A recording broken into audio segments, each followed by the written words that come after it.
Yeah. Okay. So the situation is like this.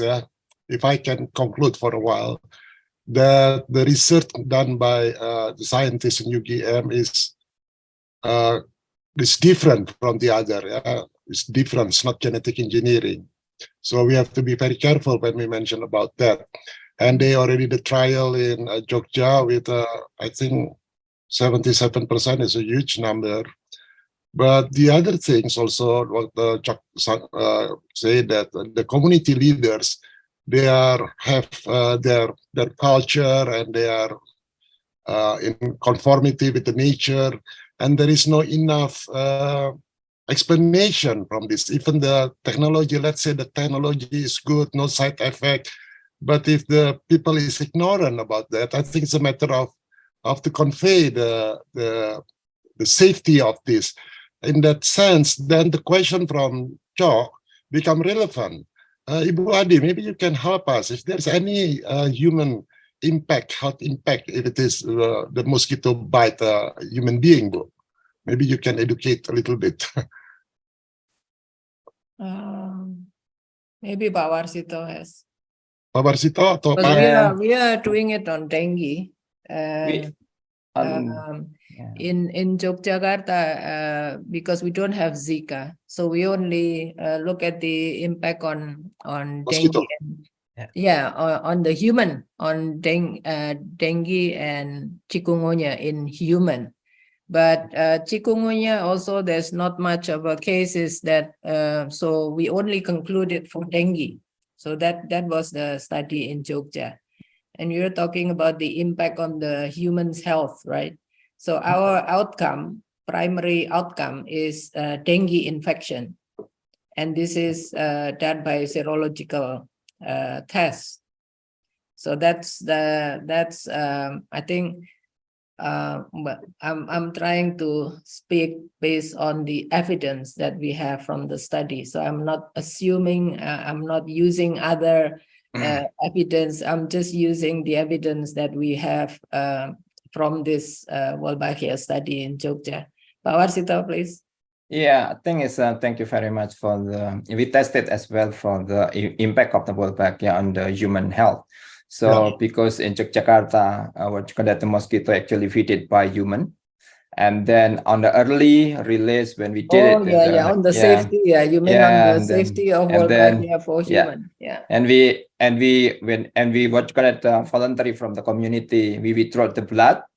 And when we tested the antibody, what you call it, that probably what you call it, to respond the Wolbachia, and then totally from the hundreds sample that we take it from the community, and then also take it from the human. That is like for me actually, I feed it mosquito from 2011, 12.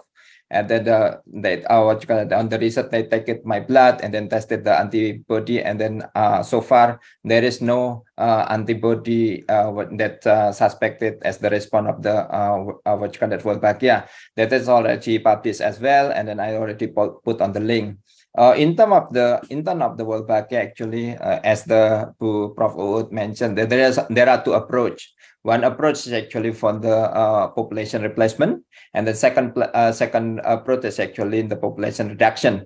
So what French talk is about, mostly is about what you call that population reduction. So they release the male, because in the male there is the Wolbachia causes the cytoplasmic incompatibility, where male with Wolbachia, when mating with a female without Wolbachia, that the eggs is actually fertile, what you call it, sterile.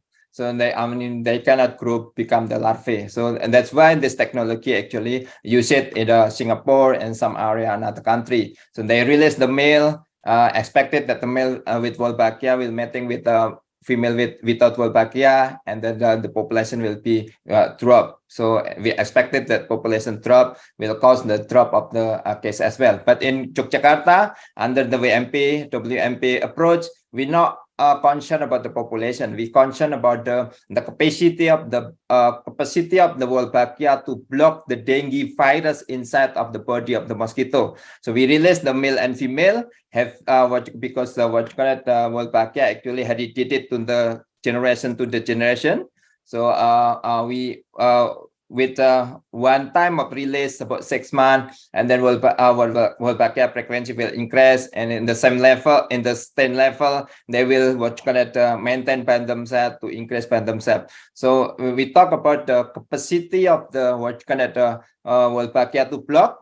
So we replace, we change the population with previously without Wolbachia become the identity with Wolbachia. So I think we have to be careful to look which one is actually we want to discuss in this.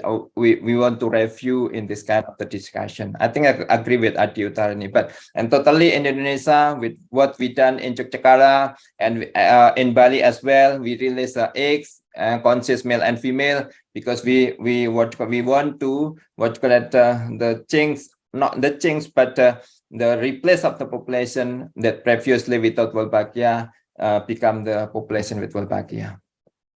Thank you, Richard.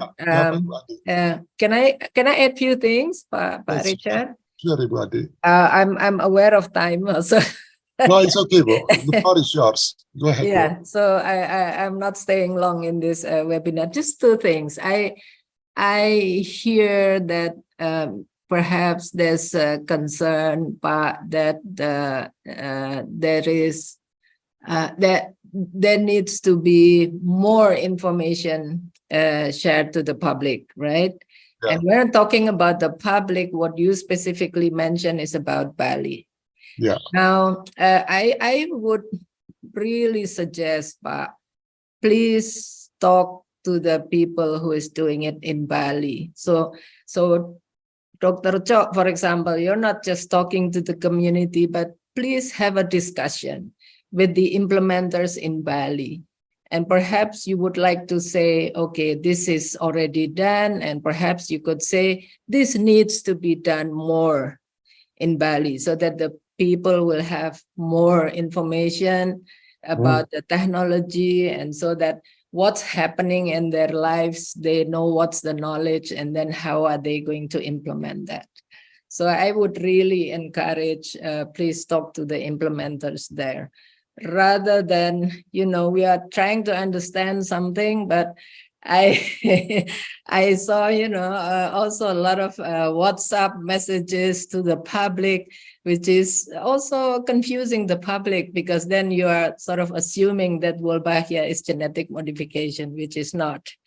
So, that's one suggestion. Second, if you are curious about the science, which, this is what the scientists do, we communicate and we talk to each other, we explain, then that is something that we often do also. Pak Warsito also speaks in a lot of discussion, a lot of webinars, but let's keep it in that way. We could provide for you, we could even present what's the evidence with all the questions that you have. But what I'm saying is that there are two things here. One, yes, maybe there's a need for the community in Bali to know more about this technology. So please talk to the implementers. And then secondly, if you want to know about the scientists, there's also a scientist behind this in Yogyakarta. If this is related to what we did in Yogyakarta, we are very happy to share. Also the papers, perhaps in some other discussion where we could present the evidence to you if you want to know. But the risk analysis, I can give the contact person, because this is done by IPB, Pak Richard. Yeah, very good. Prof. Dami.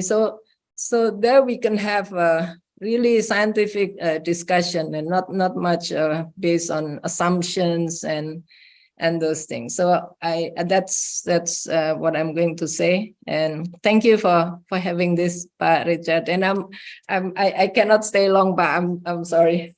It's okay, Bu. But you yeah. summarized very well, Bu. Yeah. Very well. Thank you, Pak Ibu. So the situation is like this. We have to consider Bali is a very special place in Indonesia, because there are a lot of foreigners here, and this can create panics among them. And if this creates panics, and people in Bali will suffer, as we know that the income of the people is most from tourism. And you can imagine if they release this, the implementer release this in November, there will be drop of tourism. Yeah.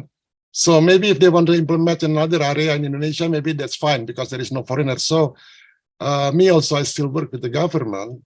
I just think that we have to think over about this to release this in Bali, not because we are doubt about the good faith of the UGM and government Indonesia. Not we don't doubt about the good faith of that, but if it is good, it's okay. But we have to really consider all aspects, the budaya, the culture, and so on. And if one fire is released about panic, nobody will come to Bali. And if you don't come to Bali, the effect will be change effect. Even you have a good faith, and then will come to the government, to UGM, to all scientists here. Dr. Pachok, your comments before I give to Pak Warsito. Thank you, Ibu Adit Utarini. Very nice of you.